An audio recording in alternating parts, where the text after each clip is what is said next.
সালাম আলাইকুম। ওয়ালাইকুম আসসালাম। কেমন আছেন আপনি? আলহামদুলিল্লাহ ভালো। এই যে এয়ারপোর্টে দেখতে পাচ্ছিলাম আপনাকে, কেন এসেছেন? এয়ারপোর্টে আসছিলাম রিসিভ করার জন্য। কাকে রিসিভ করতে এসেছেন? আমার শ্বশুরকে। কোন দেশে থাকে উনি? আপনার সিঙ্গাপুর। কত বছর যাবত আছেন ওখানে?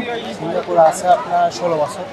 16 বছর? হ্যাঁ। মাশাআল্লাহ, দীর্ঘ না সময়। না, উনি এর ভিতরে আসা যাওয়া আছে। এবার কত বছর পর আসছেন? 3.5 বছর। 3.5 বছর? তবুও দীর্ঘ সময়, অনেকটা সময় কেটে গিয়েছে।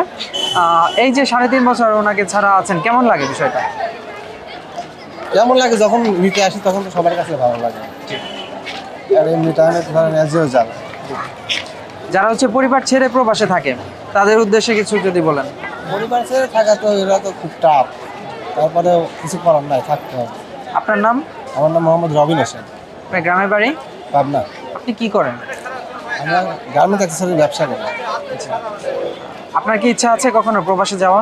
ইচ্ছা নাই, তারপরেও প্রবাসে তো আর মানুষ এমনি এমনি যায় না। প্রবাসে তো মানুষ যখন দেওয়ালে পিঠ থেকে যায় তখনই প্রবাস জীবন শুরু করে। সেক্ষেত্রে আপনার হচ্ছে ইচ্ছা নেই বর্তমানে? না না না, আমার ইচ্ছা নেই।